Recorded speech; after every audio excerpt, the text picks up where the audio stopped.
Ketemu lagi dalam program Proaktif, program aksi parlemen yang aspiratif, komunikatif, dan informatif.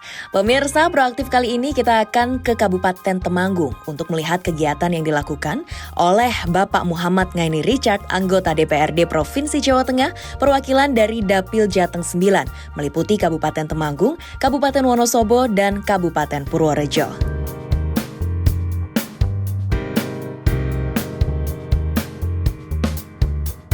Temanggung merupakan salah satu kabupaten yang ada di Provinsi Jawa Tengah yang menyimpan sejuta pesona. Salah satu hal yang menarik dari Temanggung adalah potensi hasil tembakaunya. Namun selain itu, nanti kita akan cari tahu lagi potensi-potensi apa yang patut dibanggakan dari Kabupaten Temanggung ini bersama dengan Sekretaris Komisi B DPRD Provinsi Jawa Tengah, Bapak Muhammad Ngaini Richard, bersama saya Septiana Devi dalam program Proaktif selama 30 menit ke depan. Dalam kunjungan kali ini, kita akan mengunjungi Desa Banaran, Kecamatan Tembara, Kabupaten Temanggung. Desa yang berada di ujung timur lereng Gunung Sumbing ini merupakan sebuah desa yang memiliki pemandangan alam luar biasa.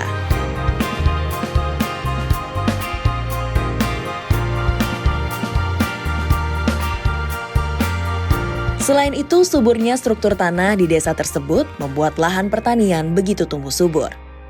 Salah satu komoditas pertanian terkenal di desa ini adalah tanaman tembakau yang memiliki kualitas nomor wahid.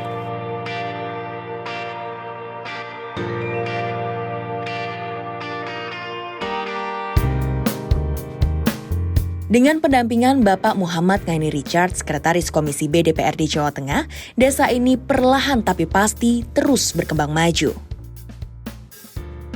Berbagai gebrakan pun dilakukan masyarakat dan pemuda desa. Di antaranya pembukaan jalur pendakian bagi masyarakat umum ke Gunung Sumbing melalui lereng timur.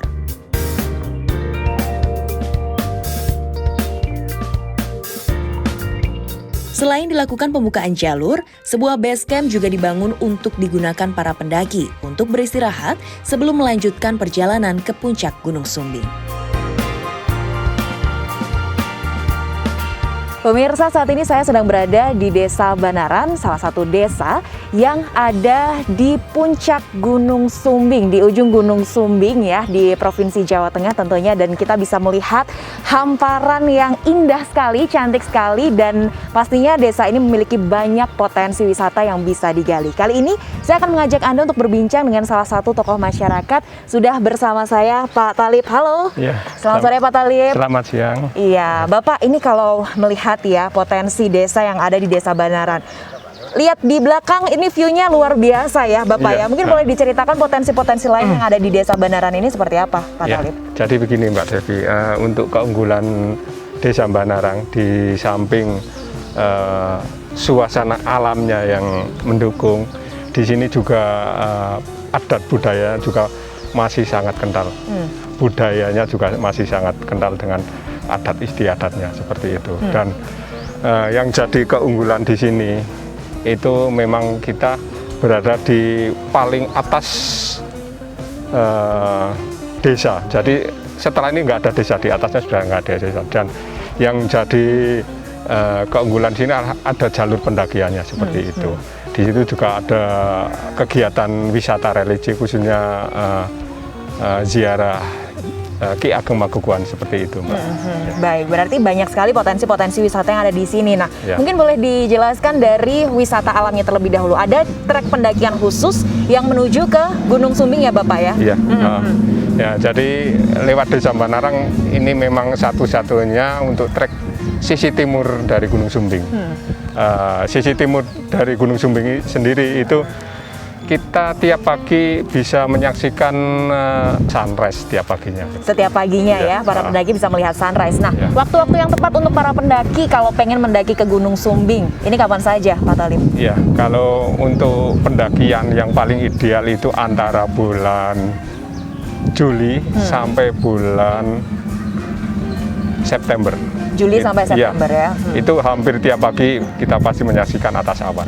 Baik. Gitu. Nah, dengan ada potensi itu pasti kan juga melibatkan warga, melibatkan masyarakat, apalagi pemuda-pemuda yang ada di sini ya. Bagaimana dengan keterlibatan masyarakat khususnya di Desa Banaran ini? Kan adanya kegiatan wisata itu sangat berdampak sangat positif, khususnya untuk pemuda. Di situ ada kegiatan ojek, terus jasa porter, guide, dan itu sangat berdampak positif bagi pemuda seperti itu, Mbak. Baik, selain potensi wisata, potensi alam yang patut diunggulkan di sini, bahkan ini adalah salah satu keunggulan Desa Banaran adalah hasil tembakaunya ya Pak Halim. Ya, mungkin boleh diceritakan bagaimana hasil tembakau yang ada di Desa Banaran ini. Berarti mayoritas warga pekerjaannya adalah sebagai petani tembakau ya Pak Halim ya? Ya, benar sekali. Untuk Sumbing sendiri khususnya untuk lereng timur ini memang menghasilkan tembakau terbaik, bahkan terbaik di dunia. Wow, tembakau terbaik di dunia ya? Di situ ada tembakau serintil.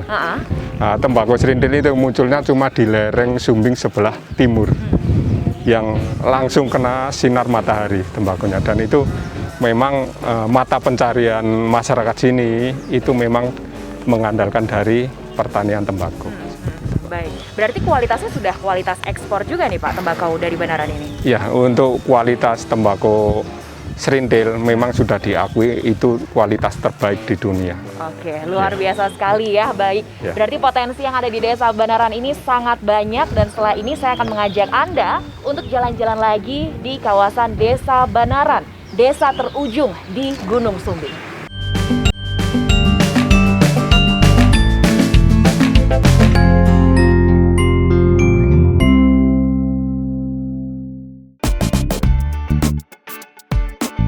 Salah satu keunggulan lainnya dari Desa Banaran, Kecamatan Tembara, Kabupaten Temanggung adalah keberadaan hutan lindung.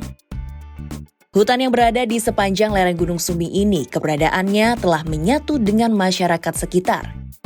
Bahkan sebagai bentuk kepedulian masyarakat untuk menjaga hutan tetap lestari, dibentuknya kelompok masyarakat Sadar Hutan Desa Banaran. Dalam setiap waktu mereka melakukan patroli hutan untuk menjaga agar hutan tetap terjaga dari perambahan hutan oleh orang-orang yang tidak bertanggung jawab. Pemirsa, saat ini saya sudah bersama dengan Mbak Nur. Mbak Nur ini merupakan penyuluh kehutanan yang ada di Desa Banaran, Kabupaten Temanggung, Provinsi Jawa Tengah. Halo Mbak Nur. Ya, halo. Ya Mbak Nur, kalau berbicara tentang Desa Banaran, ini kan salah satu desa yang ada trek pendakian menuju Gunung Sumbing. Nah, potensi-potensi alam seperti apa yang ada di Desa Banaran ini sebetulnya Mbak Nur? Baik, untuk di Desa Banaran ini memang potensi sekali ya untuk dikembangkan menjadi wisata alam, karena di sini memang kondisi alamnya lebih bagus. Dan sebenarnya dengan adanya potensi wisata yang bagus ini, teman-teman di sini memang menyelenggarakan jalur pendakian melalui Desa Banaran ini seperti itu. Dan dengan adanya jalur pendakian ini memang itu memberikan dampak positif sekali. Selain untuk ekonomi tentunya, itu juga bisa memberikan pengaruh pada pengamanan hutan. Jadi masyarakat Desa Banaran ini memang memiliki kepedulian, memiliki aware yang bagus banget terhadap kelestarian hutan. Jadi dengan adanya hutan itu mereka sangat peduli untuk menjaga keamanannya dan kelestariannya. Dan harapannya memang kami dari penyuluh sendiri berharap bahwa masyarakat yang ada di sekitar hutan ini bisa ikut menjaga bagaimana hutan itu menjadi tetap lestari. Karena bagaimanapun juga hutan ini memberikan manfaat baik secara ekonomi ataupun khususnya itu secara ekologi. Jadi di sini memang menjaga sumber mata air, kemudian juga untuk penahan longsor dan macam-macam. Oke, jadi keterlibatan masyarakat ini adalah salah satu kuncinya ya untuk menjaga agar alam ini tetap lestari seperti itu ya, Mbak Nur ya. Baik, penyuluhan-penyuluhan apa lagi sih Mbak yang diberikan gitu sebagai seorang penyuluh kehutanan agar masyarakat juga bisa konsisten untuk menjaga hutan di sini? Jadi memang selain kita mengajak mereka untuk menjaga hutan, tentunya secara ekonomi itu kita juga memberikan pendampingan. Jadi bagaimana mereka mengembangkan usaha tanpa merusak hutan. Jadi salah satunya dengan yang ada di Banaran ini. Jadi mereka memanfaatkan hutan itu melalui jasa lingkungannya. Jadi mereka bisa mendapatkan manfaat ekonomi tanpa harus merusak hutan. Jadi mereka dengan mengadakan jalur pendakian itu hutan tidak akan rusak. Akan tetapi di situ masyarakat sekitar itu bisa mendapatkan hasil ekonomi. Dan tentunya kita selalu mendampingi teman-teman pengelola base camp itu untuk tetap menjaga bagaimana sih bisa beraktivitas di dalam hutan tanpa merusak hutan itu sendiri. Jadi bahkan mungkin mereka juga sering mengadakan penanaman, kemudian juga pemeliharaan jalur seperti itu. Jadi meskipun ada pendakian, akan tetapi hutan di sini tidak akan rusak seperti itu. Baik, jadi tetap terjaga ya dengan adanya pendampingan ya untuk masyarakat yang ada di sini. Nah, mungkin pesan-pesan juga untuk pemirsa yang mau mendaki lewat lereng timur ya, salah satunya adalah di Desa Banaran. Ini apa pesan-pesannya untuk pemirsa yang mau mendaki di Gunung Sumbing? Ya. Baik, untuk pendaki-pendaki itu sebaiknya memang mari kita bersama-sama untuk menjaga hutan, menjaga kelestarian dan tidak melakukan vandalisme. Jadi selalu kita ingat ada 3, jangan meninggalkan sesuatu kecuali sampah, jangan menuduh sesuatu kecuali waktu, jangan mengambil sesuatu kecuali gambar. Jadi dengan 3 itu, insya Allah gunung tetap akan terjaga seperti itu. Baik, dan kita pun sebagai pendaki yang nantinya mau mendaki ke Gunung Sumbing juga bisa kembali dengan aman ya. Iya, betul. Itu yang paling utama ya. Jadi sebelum mendaki memang kita harus menyiapkan fisik, kemudian peralatan dan safety itu harus kita utamakan seperti itu. Oke, jadi untuk para pendaki silahkan disiapkan fisiknya terlebih dahulu ya agar bisa mendaki karena lumayan curam ya, Mbak Nur ya.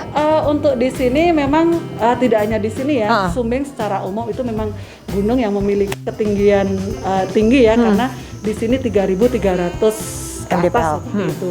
Nah, kemudian dengan kelerengan yang lumayan paling enggak 30 derajat seperti itu. Jadi di sini memang sebelum mendaki kita harus mempersiapkan fisik. Jadi jangan sampai ketika kita mendaki asal-asalan, apalagi tanpa persiapan, itu akan menyusahkan banyak orang ya. Selain dirinya juga susah, pasti nanti pengelola juga akan ada evakuasi macam-macam. Jadi memang mendaki itu bagaimana ya, kita memang benar-benar mempersiapkan secara fisik, mental.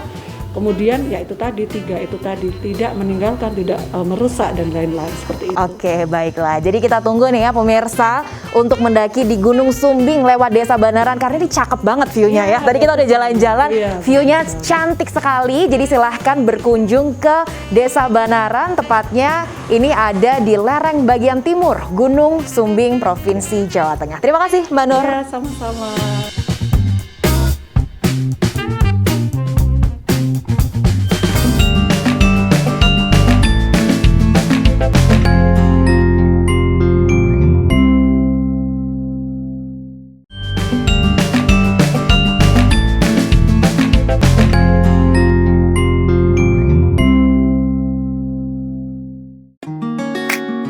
Tak mengenal lelah, usai berkeliling berbagai potensi Desa Banaran Temanggung, politisi dari fraksi P3 DPRD Jawa Tengah ini tak lupa bertemu dengan masyarakat untuk menampung aspirasi mereka.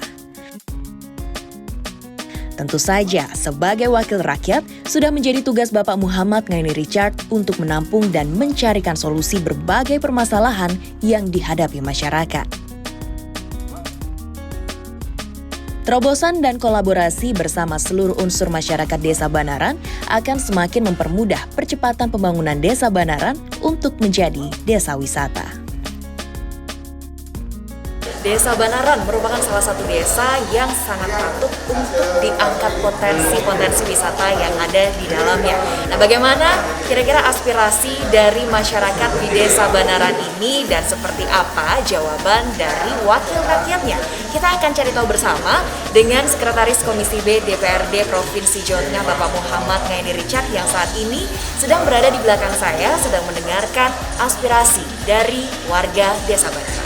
Halo Pak Richard. Halo Mbak Devi, apa kabar? Baik, Pak Richard gimana kabarnya? Baik-baik juga Mbak Baik-baik Devi. juga nih, kayaknya lagi sibuk sekali nih ya menampung aspirasi dari teman-teman di Desa Banaran ini. Mungkin boleh kita agak bergeser ke Pak Richard? Ya Pak Richard, jika bicara soal Desa Banaran, ini kan potensi wisatanya banyak sekali ya. Jadi aspirasi masyarakat yang ada di desa, khususnya pemuda-pemuda ini seperti apa Pak Richard? Ya, ini karena potensinya banyak, Mbak Devi tahu sendiri, maka pertama ya tentu bagaimana infrastruktur pedesaan itu bisa dipenuhi. Yang kedua tentu untuk penunjang pariwisata salah satunya adalah bagaimana SDM.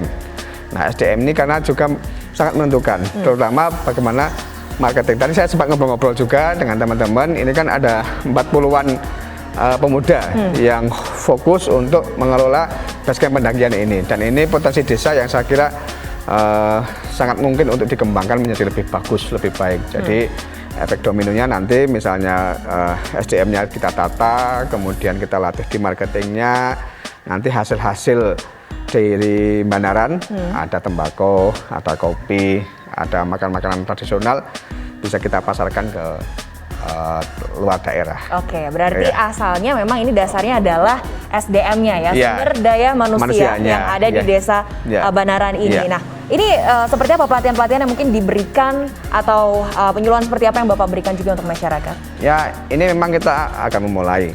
Kita akan memulai terutama di soal marketing online-nya. Karena dengan digital marketing ini nanti diharapkan, karena marketing online ini kan tidak mengenal waktu, tidak mengenal jarak. Yang ketiga tentu tidak banyak membutuhkan energi untuk untuk berjalan, sehingga cukup duduk, cukup kita menggunakan gadget misalnya, kita bisa memasarkan produk-produk yang ada, terutama meningkatkan orang-orang anak muda yang pengen naik ke Sumbing lewat Banaran gitu. Nah, tentu kalau untuk menarik lewat Banaran kan SDM harus disiapkan sedemikian rupa begitu. Biar lebih tertarik untuk mendakinya lewat sisi timur ya. Ya, sisi timur begitu. Gitu. Baik. Kemudian untuk masyarakat yang ada di sini, ini kan salah satu potensi wisata atau hasil dari Desa Banaran ini adalah produk tembakau ya, Bapak betul. ya. Baik, sebagai wakil rakyat yang khususnya dari Komisi B tentunya membidangi soal pertanian, ini bagaimana Bapak melihat potensi yang ada di desa ini, mengingat tembakau di sini kabarnya juga sudah siap untuk diekspor atau bahkan sudah ada yang diekspor juga? Iya, memang kalau bicara tembakau, Temanggung ini kan ya tidak hanya Banaran, tapi banyak daerah-daerah yang desa-desa yang menghasil tembakau. Tapi khusus untuk Banaran, ini tadi saya sempat ngobrol dengan teman-teman yang juga kemarin dengan tembakau, ini memang kemarin harganya agak turun. Nah, memang kita mendampingi, kita untuk mendorong kebijakan tata niaga pertembakauan. Ini lagi kita dorong. Kenapa? Karena seringkali ketika waktu panen begitu harga banyak turun. Nah, kalau petani itu minimal 1 kilo 100.000 ya sudah lumayan. Tapi kemarin rata-rata 50.000. Nah, ini kan petani banyak yang rugi. Nah, kita dorong ke depan ada tata niaga pertembakauan, khususnya di Banaran. Nah, kita dorong nanti kalau tadi kembali ke SDM, kalau teman-teman yang muda itu kita latih marketing online-nya, tembakau tidak hanya kemudian dijual waktu panen, tapi bisa disimpan, bisa dijual setiap saat. Nah, pakai sistem online, karena bisa jadi ke luar negeri. Karena ini kan kita dapat informasi Shopee ini akan ada Shopee ekspor. Oke, ada marketplace yang mewadai itu ya? Mewadai itu. Jadi kita mau ekspor barang itu nggak harus kita nyediain kontainer, izin ekspornya cukup nanti lewat Shopee, lewat marketplace. Nah, teman-teman yang muda-muda ini ke depan saya sangat berharap belajar itu. Nah, ketika belajar itu nanti produk-produk dari Banaran khususnya bisa langsung diekspor melalui Shopee, melalui marketplace. Nah, ini kan akan nanti ujung-ujungnya akan meningkatkan kesejahteraan masyarakat, terutama yang muda-muda ini. Oke, gitu. Terutama anak muda ya, yang sekarang lagi digarap juga ya Pak ya. Bagaimana dengan proses perizinan juga nantinya, Pak Richard? Kalau izin kemarin saya kan di Banaran sudah beberapa kali ke sini, termasuk kita dorong untuk desa ini ditetapkan sebagai desa wisata. Ditetapkan oleh Bupati mendapatkan SK sebagai desa wisata. Kita dorong ke sana. Yang kedua, soal izin yang lain, terutama kalau bicara UMKM ya PIRT, kemudian izin usahanya dan lain sebagainya kita dampingi lah gitu. Jadi insya Allah ada teman-teman yang siap untuk mendampingi setiap saat bagaimana cara mengakses perizinan, termasuk nanti halalnya dan lain sebagainya. Selalu ada pendampingan ya dari DPRD Provinsi Jawa Tengah. Baik. Kemudian untuk wisata-wisata alam yang ada di sini kan tidak hanya kontribusi tiket masuk saja, tapi kan warga di sini ada yang menjual souvenir dan lain sebagainya. Apakah ini juga jadi salah satu daya tarik juga nantinya untuk para wisatawan agar bisa naik ke trek untuk menuju Gunung Sumbing ini, Pak Richard? Kalau ini sudah dikenal luas, kemudian banyak yang naik lewat sini, ini kan jumlahnya sebelum pandemi kan sudah 5.000-an Mas ya kira-kira ya? Ya, sudah 5.000-an per minggu. Per minggu. Nah, ini kan sudah luar biasa. Artinya kalau kemudian nanti ditingkatkan sebulan taruhlah bisa menyampai angka 10.000, 30.000, maka akan sangat terasa dampaknya ketika kita contoh kecil aja nyediakan soal makan. Soal makan. mereka makan khas desa Banaran apa. Nah, bagi orang-orang yang sekarang merindukan kembali ke masakan tradisional disuguhi di sini kan menjadi asik. Dan itu nanti yang kedua akan banyak orang yang terlibat. Tadi soal souvenir. Kemudian souvenir kan hanya tarik aja, bukan kenangan. Saya pernah ke Banaran, ini souvenirnya, misalnya begitu. Nah, ke depan saya kira akan keterlibatan banyak orang, tidak hanya souvenir, tapi semua produk-produk UMKM yang memungkinkan untuk dibuat yang berasal dari potensi Banaran. Misalnya ada kerupuk, kemudian ada nasi jagung misalnya, ada yang mungkin bahan-bahan alami, jahe, minuman itu kan juga memungkinkan untuk dikembangkan. Oke, yang khas dari Banaran gitu ya. Gitu. Jadi kalau khas dari Banaran nanti semua dipakai khas Banaran itu kan. Banaran mana sih? Kan ada Banaran di Bancari, ada Banaran di Tembara. Ini Banaran yang Tembara gitu. Wah, ternyata asik juga ke sana. Karena ini saya tadi juga sempat ke sini pas cerah gitu. Jadi gunung-gunung Sindoro, Sumbing, kemudian gunung semua ya. Tidak sekali, apalagi nanti ada ngopi-ngopi di atas apa namanya? Kopi dak ya, kopi dak. Kopi dak ya. Ini kopi dak ngopi di atas dak gitu, sambil melihat gunung gitu. Oke, berasa kita lagi ada di negeri di atas awan gitu ya. Nah, mungkin yang terakhir Pak Richard, apa yang ingin Bapak sampaikan karena ini kan sudah hampir 2 tahun pandemi seperti itu ya, dan sekarang masyarakat ingin mencoba untuk bangkit lagi dengan perekonomian dan juga pariwisatanya. Ya, saya berharap ini kita kan lagi persiapan dari pandemi ke endemi. Nah, informasi kemarin Omikron akan datang masuk Indonesia. Nggak usah lah gitu. Nggak usah, pemerintah sudah mengantisipasi sehingga nanti kalau sudah menjadi endemi, maka ini kan sudah menjadi tanggung jawab masing-masing. Nah, dengan adanya ketetapan endemi dari pemerintah, maka masyarakat akan segera bangkit kembali, kemudian ekonomi tumbuh kembang kembali. Pariwisata, terutama sektor wisata di desa. Kalau sekarang banyak lagi dikembangkan wisata desa. Selanjutnya Banaran ini, karena Banaran ada sekitar 12 potensi wisata yang bisa dikembangkan. Asik banget, sehari bisa one day tour di Banaran gitu kan. Pada Banaran menikmati selamat datang, kopi, syukur-syukur nanti ada homestay yang bisa dikembangkan. Ini kan juga base camp yang tiap saat orang yang akan mendaki ke Sumbing kan paginya bisa menikmati kopi dulu misalnya di atas dak, kemudian menikmati makan-makanan. Termasuk juga di sini ini banyak kesenian-kesenian tradisional. Bahkan informasi satu RT punya satu. Satu RT bisa punya satu kesenian tradisional. Iya, itu kalau ada festival kesenian. Nah, ini kita harapkan nanti setelah pandemi ini berakhir ada festival kesenian yang di sini kita undang dari beberapa pelaku-pelaku wisata, terutama para YouTuber, para Instagram gitu vlogger kan. Instagram itu kan nanti akan semakin berkembang dan tentu nanti ujung-ujungnya pada soal kesejahteraan masyarakat di Desa Banaran khususnya. Terutama saya senang teman-teman yang muda-muda ini. Bisa membangkitkan ekonomi ya untuk warga yang ada di Desa Banaran ini. Menarik nih, one day tour ya. Kita tunggu nanti mulai dari selamat datang sampai menuju puncak. Pokoknya berasa trip ini menyenangkan gitu ya untuk mendaki ke Gunung sekalian Sumbing. bisa praktek nanti kesenian di sini ya. Menarik ya. Di bulan-bulan tertentu ya Pak ya. Nanti bisa di-share juga mungkin melalui media sosial agar masyarakat sekitar juga bisa tahu dan mengenal kesenian yang ada di Desa Banaran di lereng bagian timur Gunung Sumbing. Oke, terima kasih Pak Richard. Sama-sama Mbak. Nanti kita jalan-jalan lagi ya Pak Richard ya untuk ngecek keindahan yang tersimpan di Desa Banaran ini.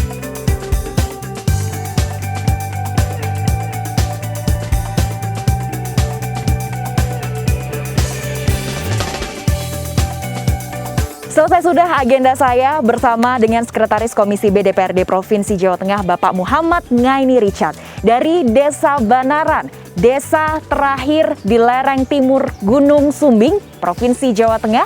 Saya Septiana Devi undur diri, sampai jumpa di program Proaktif selanjutnya.